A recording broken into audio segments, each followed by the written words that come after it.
Good morning guys. तो चलिए start करते हैं आज के यानी कि 1 अगस्त के इंपॉर्टेंट करंट अफेयर्स को। देखिए हमारा पहला प्रश्न क्या है। अभी हाल ही में पाकिस्तान की पहली हिंदू महिला डीएसपी ये कौन बनी है? तो आंसर होगा मनीषा रुपेता। तो पाकिस्तान में मनीषा रुपेता ये पहली हिंदू महिला है जो डीएसपी बनी है।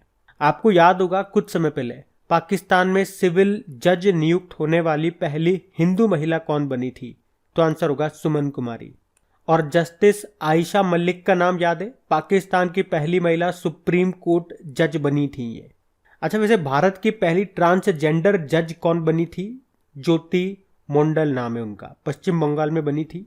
और आपको ट्रांसजेंडर से याद आएगा उत्तर प्रदेश के कुशीनगर में भारत की पहली ट्रांसजेंडर यूनिवर्सिटी बन रही है। और अभी ट्रांसजेंडर को जॉब में 1% आरक्षण देने वाला पहला राज्य कौन सा बना? तो आंसर होगा कर्नाटक। अच्छा, वैसे भी बांग्लादेश में भी तो पहली ट्रांसजेंडर न्यूज एंकर बनी थी, उनका नाम क्या है? तशनुवा अनन शिशर। और वैसे भी पाकिस्तान की पहली ट्रांसजेंडर डॉक्टर कौन बनी थी? सारा गिल बनी थी। अब बात यहाँ पे पाकिस्तान की है तो ये रहा मैप में पाकिस्तान। कैपिटल इसकी इस्लामाबाद है, करेंसी है पाकिस्तानी रुपया। प्रेसिडेंट कौन है? आरिफ अलवी है। और अभी नए प्रधानमंत्री बने कौन? शहबाज शरीफ। वैसे भारत और पाकिस्तान के बीच की बॉर्डर लाइन को क्या कहा जाता है? रेड क्लिफ लाइन कहा जाता है। अच्छा, आपको याद होगा अभी पाकिस्तान ने अपना तीसरा सर्वोच्च नागरिक सम्मान जिसको कहते हैं सितारा पाकिस्तान, ये किसको दिया था? डैरन सैमी को, वेस्ट इंडीज के पूर्व कप्तान है ये। और इसी तरह से पाकिस्तान ने अपना दूसरा सर्वोच्च नागरिक सम्मान से सम्मानित किया था बिल गेट्स को। उस सम्मान का नाम क्या है? हिलाल पाकिस्तान।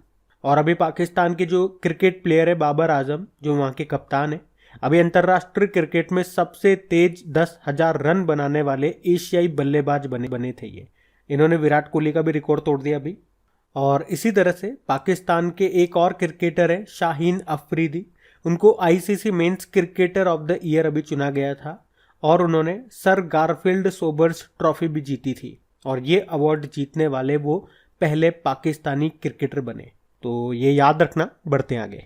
अच्छा बताइए, अभी हाल ही में स्वच्छ सागर सुरक्षित सागर अभियान 75 दिनों में देश भर में 75 समुद्री तटों की सफाई के लिए किस मंत्रालय के द्वारा शुरू किया गया?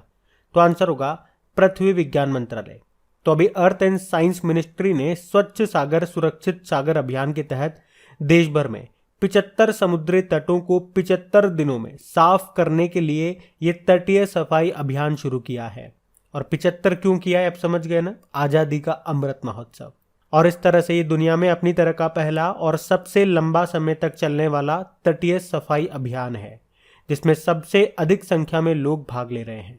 और यहाँ पे इसके लिए एक मोबाइल एप्लीकेशन भी लॉन्च किया गया जिसका नाम है इको मित्रम, ताकि उससे ये पता चल सकेगा कि कितने अभी तक तट साफ हो चुके हैं, कितने साफ होना बाकी है। ये सब जानकारी उस एप्लीकेशन में आपको मिल सकेगी। अच्छा, एक डे आपको इसी से रिलेटेड याद आता होगा, अंतरराष्ट्रीय तटीय सफाई दिवस, इंटरनेशनल कोस्टल क्लीनअप डे। ये सितंबर के तीसरे शनिवार को मनाते हैं। तो इस बार हम इसे 17 सितंबर को मनाएंगे। वैसे आप जानते ही हो भारत में सिंगल यूज प्लास्टिक को बैन कर दिया गया 1 जुलाई 2022 से ही। अच्छा मुझे बताओ, भारत में कितने समुद्री तटों के पास ब्लू फ्लैग टैग है? तो आंसर होगा 10। ये जो टैग है ना, ये डेनमार्क देता है। किन बीचेस को, किन तटों को जो साफ सुथरे होते हैं, पॉल्यूशन फ्री होते हैं, प्लास्टिक वगैरह ये सब चीजें नहीं होती है वहां पे, उनको। तो टोटल हमारे यहाँ पे 10 हैं, याद रखना। ये बढ़ते आगे। चलो बताओ, अभी हाल ही में दिल्ली के नए पुलिस कमिश्नर किसे नियुक्त किया गया? तो आंसर होगा संजय अरोड़ा को। तो आईटीबीपी के डायरेक्टर जनरल हैं ये संजय अरोड़ा, जिन्हें अभी दिल्ली का अगला पुलिस कमिश्नर नियुक्त किया गया है। आप जानते हो ना वो किनका स्थान लेंगे? राकेश अस्थाना का स्थान लेंगे, क्योंकि अभी 31 जुलाई को इनका कार्यकाल खत्म हो गया। बाकी वर्ल्ड बैंक में चीफ इकोनॉमिस्ट अभी बने थे, इंदरमीत गिल नाम है। टाटा प्रोजेक्ट के मैनेजिंग डायरेक्टर बने विनायक पाई। और ओएनजीसी विदेश लिमिटेड के मैनेजिंग डायरेक्टर बने राजर्षि गुप्ता। देखो, दिल्ली की बात है तो मुख्यमंत्री आप जानते ही हो केजरीवाल है। साथ में अब आपको याद रखना है यहाँ के नए उपराज्यपाल लेफ्टिनेंट गवर्नर कौन बन गए? विनय कुमार सक्सेना। और दिल्ली हाईकोर्ट के नए चीफ जस्टिस बन चुके हैं कौन? सतीश चंद्र शर्मा। अभी आपको याद है भारत का पहला पशु स्वास्थ्य शिखर सम्मेलन का आयोजन कहाँ पे किया गया था? नई दिल्ली में। और अभी भारत का सबसे बड़ा ड्रोन महोत्सव का आयोजन भी नई दिल्ली में किया गया था। इसका उद्घाटन खुद प्रधानमंत्री जी ने किया। अभी आपको याद होगा, मुख्यमंत्री मुफ्त सीवर कनेक्शन योजना ये शुरू होती है दिल्ली में। और दूसरे खेलो मास्टर्स गेम्स 2022 इसका आयोजन भी हुआ था नई दिल्ली में, नई दिल्ली के त्यागराज स्टेडियम में। दिल्ली के अभी नए मुख्य सचिव कौन बने थे? नरेश कुमार बने थे। और प्रधानमंत्री जी ने नई दिल्ली में ही प्रधानमंत्री संग्रहालय का भी उद्घाटन किया था। इसके अलावा याद रखना कि भारत का पहला ई वेस्ट इको पार्क ये कहाँ पे बनेगा? तो आंसर होगा दिल्ली में। अभी दिल्ली पुलिस ने उन्नति नाम से एक ई लर्निंग प्लेटफॉर्म भी लॉन्च किया था। और देश का पहला स्मोक टावर कहाँ पे लगा? तो भी आंसर होगा दिल्ली। और भारतीय रेलवे कहाँ पे सबसे बड़ी कुश्ती अकादमी स्थापित करेगा? तो आंसर होगा किशनगंज दिल्ली में। और अभी प्रो कबड्डी लीग का आयोजन हुआ था 2022 का, ये इसका 8वां संस्करण था, जिसको जीत लिया दबंग दिल्ली ने पटना पायरेट्स को हरा करके। तो ये सब याद रखना, आप पढ़ते आगे। चलो बताओ, अभी हाल ही में विश्व रेंजर दिवस कब मनाया गया? तो आंसर होगा 31 जुलाई को। तो वर्ल्ड रेंजर डे हर साल 31 जुलाई को मनाया जाता है। ये दिन ड्यूटी के दौरान मारे गए या घायल हुए रेंजरों की याद में और दुनिया की प्राकृतिक और सांस्कृतिक विरासत की रक्षा के लिए रेंजर्स के द्वारा किए गए कार्य का जश्न मनाने के लिए मनाया जाता है। और अगर कल का करंट अफेयर्स आप लोगों ने देखा हो तो हम लोगों ने पढ़ा था कि अभी दूसरा वार्षिक अंतर्राष्ट्रीय रेंजर पुरस्कार 2022 ये किसे मिला? तो आंसर होगा औरंग नेशनल पार्क को। और ये कहाँ पर है? असम में है। और पिछली बार वाला 2021 वाला अंतर्राष्ट्रीय रेंजर पुरस्कार किसे मिला था? राजाजी टाइगर रिजर्व के रेंज अधिकारी महेंद्र गिरी को। अब ये आपके जुलाई का आखिरी डे था। तो चलो एक बार जुलाई के सारे डेज को हम लोग रिवाइज कर लेते हैं। देखो, 1 जुलाई को 3 डे मनाए थे, national doctor day, GST day और चार्टर्ड अकाउंट्स डे। 2 जुलाई को भी 3 डे मनाए थे। अंतर्राष्ट्रीय सहकारिता दिवस ये जुलाई के पहले शनिवार को मनाते हैं, तो इस बार हमने 2 जुलाई को मनाया। वर्ल्ड यूएफओ डे और वर्ल्ड स्पोर्ट्स जर्नलिस्ट डे, विश्व खेल पत्रकार दिवस। 3 जुलाई को international plastic bag free day मनाया। 6 जुलाई को वर्ल्ड जूनोसिस डे मनाया। 7 जुलाई को पहली बार किस्वाहिली भाषा दिवस मनाया था। अभी 10 जुलाई को राष्ट्रीय मछली किसान दिवस नेशनल फिश फार्मर्स डे मनाया। 11 जुलाई को वर्ल्ड पॉपुलेशन डे। 12 जुलाई को विश्व मलाला दिवस और 12 जुलाई को ही विश्व पेपर बैग डे मनाया। 15 जुलाई को विश्व युवा कौशल दिवस वर्ल्ड यूथ स्किल डे मनाया। 17 जुलाई को अंतर्राष्ट्रीय न्याय दिवस मनाया। 18 जुलाई को नेल्सन मंडेला अंतर्राष्ट्रीय दिवस मनाया। और 20 जुलाई को वर्ल्ड चेस डे मनाया गया। 22 जुलाई को वर्ल्ड ब्रेन डे मनाया। 26 जुलाई को कारगिल विजय दिवस मनाया। और अभी 27 जुलाई को आरपीएफ ने अपना 83वां स्थापना 83rd एस्टेब्लिशमेंट डे मनाया था। और अभी 28 जुलाई को हमने विश्व हेपेटाइटिस डे भी मनाया था। तो जुलाई के सारे इंपॉर्टेंट डेज आपने मनाए। अब इनका क्विज जरूर लगा लेना, क्योंकि अगस्त महीना चालू हो गया। तो अभी तक जनवरी से लेके जुलाई तक जितने भी महीने निकले हैं उनके डेज का क्विज बना करके अपडेट कर दिया गया आपकी क्रिक एग्जाम एप्लीकेशन पे। तो वो क्विज जरूर लगाना, ताकि पीछे वाली चीजें आपको याद है या नहीं है, कितनी चीजें याद है, कितनी चीजें आप गलत कर रहे हो, ये तभी पता लगेगा जब आप क्विज लगाओगे, टेस्ट लगाओगे। तो टेस्ट बहुत ज्यादा इंपॉर्टेंट है। सारी चीजें फ्री में आपको मिलेगी आपकी क्रिक एग्जाम एप्लीकेशन पे। चाहे डे की क्विज हो गई, अपॉइंटमेंट्स हो गए, वीकली हो गई, मंथली हो गई, मिक्स में हो गई, टॉपिक वाइज हो गई, सब आपको वहां पे मिल जाएगा। बस जरूरत है तो आपके जज्बे की, कि आप कितने जुनूनी हो, कितना पागलपन है आपके अंदर अपनी जॉब को पाने के लिए, क्या क्या कर सकते हो आप। तो आपको क्या क्या, कोई कमाल नहीं करना, कोई धमाल नहीं करना, कोई बिल्डिंग से नहीं कूदने के लिए गिरा है। सिंपल सा सिस्टमेटिक तरीके से अपनी पढ़ाई करते जाओ और चीज़ों को याद रखने के लिए क्विज लगाते जाओ, टेस्ट लगाते जाओ, रिवीजन करते जाओ। बस इतना करना है आपको। फिर देखना जॉब आपके पास खुद ब खुद चली आएगी, आपको उसके पास जाना नहीं पड़ेगा। तो ये ध्यान रखना। बढ़ते आगे। अच्छा बताओ, कॉमनवेल्थ गेम्स 2022 में जेरेमा लाल रिनुंगा ने कौन सा पदक जीता? तो आंसर होगा स्वर्ण पदक। तो भारत के 19 साल के वेटलिफ्टर हैं जेरेमा लाल रिनुंगा। इन्होंने कॉमनवेल्थ गेम्स 2022 में पुरुषों के 67 किलोग्राम कैटेगरी में गोल्ड जीता है। इन्होंने 300 किलोग्राम वजन उठा करके गोल्ड जीता। और ये कॉमनवेल्थ गेम्स 2022 में भारत का दूसरा गोल्ड है। कल ही हम लोगों ने पढ़ा था मीराबाई चानू, इन्होंने पहला गोल्ड जीता था कॉमनवेल्थ गेम्स 2022 में। और अगर पूछे मीराबाई चानू ने किस कैटेगरी में गोल्ड जीता, 49 किलोग्राम कैटेगरी में 201 किलोग्राम का वजन उठाया था इन्होंने। उसके अलावा 2 नाम हमने और पढ़े थे। संकेत सरगर का नाम, इन्होंने कॉमनवेल्थ गेम्स में भारत के लिए पहला मेडल जीता था, सिल्वर मेडल जीता था, ये भी वेटलिफ्टर है 55 किलोग्राम कैटेगरी में। और गुरु राजा पुजारी, इन्होंने 61 किलोग्राम कैटेगरी में ब्रोंज जीता था, ये भी वेटलिफ्टर है।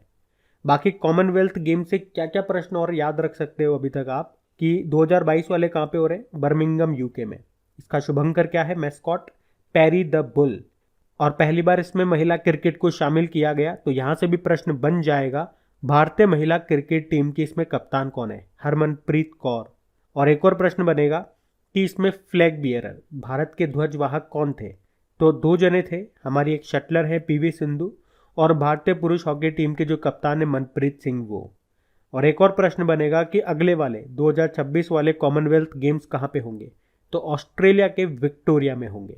और मैंने ये बात आपको कल भी कही थी कि जैसे जैसे आगे दिन बढ़ते जाएंगे, जैसे जैसे हमारे पास मेडल आते जाएंगे, तो ये जितने भी स्टैटिक पॉइंट्स है वो, और अभी तक जितने भी पीछे हमने मेडल जीत लिए, वो मैं आपको रिवाइज कराता जाऊंगा, ताकि ये पूरे गेम्स आपके खत्म होंगे तो जितने भी क्वेश्चंस आपके बन रहे होंगे वो लास्ट में, अगर ये सारे इंपॉर्टेंट क्वेश्चन का एक वीडियो बना करके मैं आपको देता भी हूँ, तो वही, तो तब तक तो ये सारे क्वेश्चन आपको याद भी हो चुके होंगे। जब वीडियो आप देख भी रहे होंगे तो आपको लगेगा ये तो सब मुझे आता है। तो ऐसी तैयारी आपकी हो जाएगी। बस डेली वीडियो को बिल्कुल ध्यानपूर्वक देखना जारी रखिए। और अगर चीज़ें आपको याद होती है, जब भी हम पुरानी चीज़ों का रिवीजन करते हैं, अगर आपको वो चीज़ें याद है तो मुंह से बोलना भी स्टार्ट कीजिए। भगवान ने मुंह बोलने के लिए दिया है, इसको काम के लिए भी बोला करो। अभी हम बढ़ते हैं आगे। चलो बताओ, अभी हाल ही में बोनालू त्योहार ये कहाँ पे मनाया गया, तो आंसर होगा तेलंगाना में। बोनालू ये तेलंगाना का एक प्रसिद्ध त्योहार है। ये त्योहार महाकाली को समर्पित है। इसमें त्योहार के पहले और आखिरी दिन देवी येलम्मा की पूजा होती है। ये महाकाली का ही एक रूप है, देवी येलम्मा, इनकी पूजा होती है इसमें।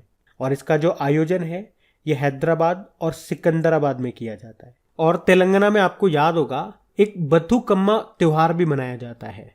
उसके अलावा अभी हमने मेदाराम जतारा महोत्सव भी मनाया था।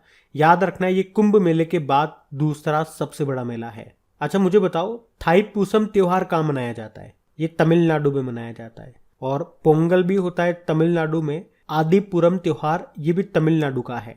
और त्योहारों का शहर किसे कहते हैं? तमिलनाडु के मदुरै को कहते हैं। एक त्रिशूर पूरम उत्सव भी याद रखो। अब त्रिशूर से त्रिपुरा मत कर देना, ये केरल में मनाया जाता है। अट्टुकल पोंगल त्योहार ये भी केरल का है। ओणम फेस्टिवल ये भी केरल का है। और सबरीमाला मंदिर जो केरल में है वहां पे लगता है मकर विलक्कू त्योहार। और लोसांग फेस्टिवल कहाँ का है? सिक्किम का है। जबकि लोसार फेस्टिवल लद्दाख का है। अच्छा, कचाई लेमन फेस्टिवल कहाँ पे मनाया जाता है? मणिपुर में। कचाई लेमन ये तो इसका तो जीआई टैग भी है मणिपुर के पास। और इसी तरह से याद रखना मणिपुर के पास काले चावल का भी जीआई टैग है जिसको चक हाउ कहा जाता है।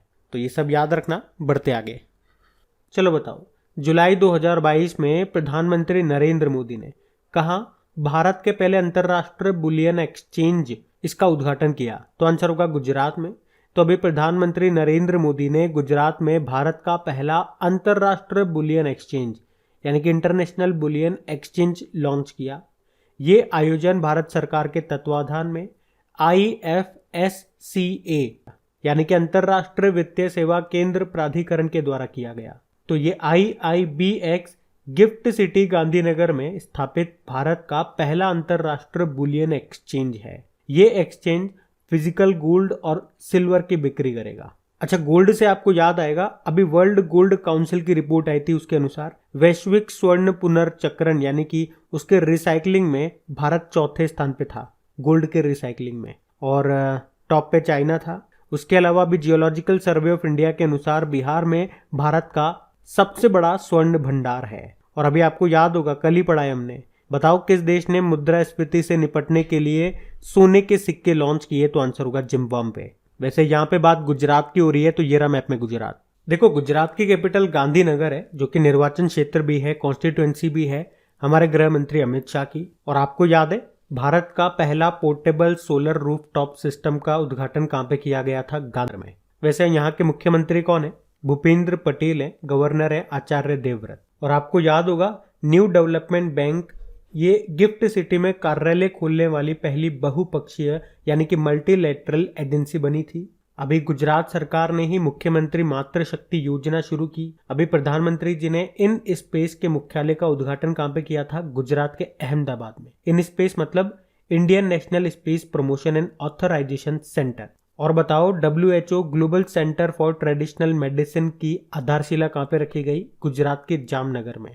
अभी प्रधानमंत्री जी ने बताओ कहाँ पे हनुमान जी की 108 फीट ऊंची प्रतिमा का अनावरण किया? मोरबी गुजरात में। और अभी भारत के पहले सामुदायिक रेडियो स्टेशन दूधवाणी का उद्घाटन कहाँ पे किया? गुजरात में किया गया। और देश की पहली स्टील सड़क का निर्माण कहाँ पे किया गया? गुजरात के सूरत में। तो ये सब आप याद रखना। बढ़ते आगे। चलो बताओ, ब्लूमबर्ग बिलियनियर्स इंडेक्स के अनुसार कौन एशिया की सबसे अमीर महिला बन गई है? तो आंसर होगा सावित्री जिंदल। तो ब्लूमबर्ग बिलियनियर्स इंडेक्स के अनुसार सावित्री जिंदल ये $18 बिलियन की संपत्ति के साथ चाइना की यांग हेयॉन को पछाड़ करके एशिया की सबसे धनी महिला बन गई है। सावित्री जिंदल ये अपने दिवंगत पति ओम जिंदल के द्वारा स्थापित OP जिंदल समूह की अध्यक्ष है और कंपनी भारत में स्टील की तीसरी सबसे बड़ी उत्पादक है और सीमेंट, ऊर्जा और बुनियादी ढांचे में भी ये काम करती है कंपनी। अच्छा, आपको याद होगा अभी 2-3 दिन पहले हमने पढ़ा था कोटेक प्राइवेट बैंकिंग और हुरुन ने एक सूची जारी की थी जिसके अनुसार 2021 में भारत की सबसे धनवान महिला बताई गई थी किसे? HCL की चेयरपर्सन रोशनी नाडर को। दूसरे नंबर पे उसमें फाल्गुनी नायर थी। वो भारत में सबसे धनवान महिला थी। यहाँ पे हम बात कर रहे हैं और वो भी ब्लूमबर्ग के अनुसार एशिया के सबसे धनी महिला कौन बन गई है।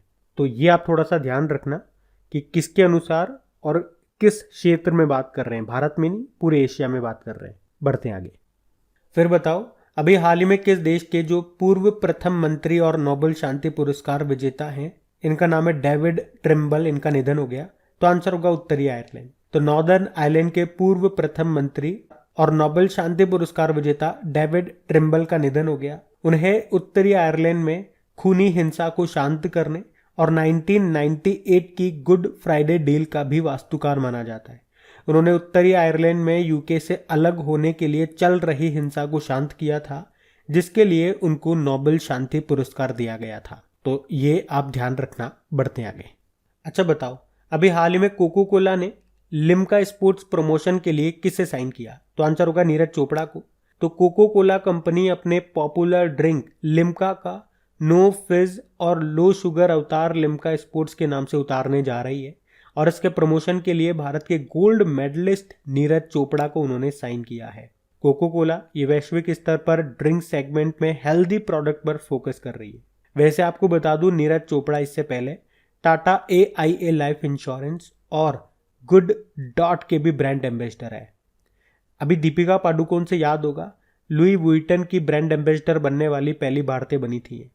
ऋषभ पंत ये डिश टीवी के ब्रांड एम्बेसडर बने और रवि शास्त्री फैन कॉड के ब्रांड एम्बेसडर बने थे। तो बात करेंगे कल के वीडियो में पूछे गए प्रश्न के उत्तर की। तो कल के वीडियो में आपसे पूछा था मुख्यमंत्री सारथी योजना को किसने शुरू किया? तो आंसर होगा झारखंड ने। आप सभी ने प्रश्न का बिल्कुल सही उत्तर दिया है और इन सभी क्वेश्चंस का क्विज बना करके अपलोड कर दिया गया आपके क्रेक एग्जाम एप्लीकेशन पे। वहीं पे इनका PDF भी आपको मिल जाएगा। क्रेक एग्जाम एप्लीकेशन का लिंक आपको मिलेगा नीचे डिस्क्रिप्शन बॉक्स में। अब ये रहा आज का आपका होमवर्क प्रश्न।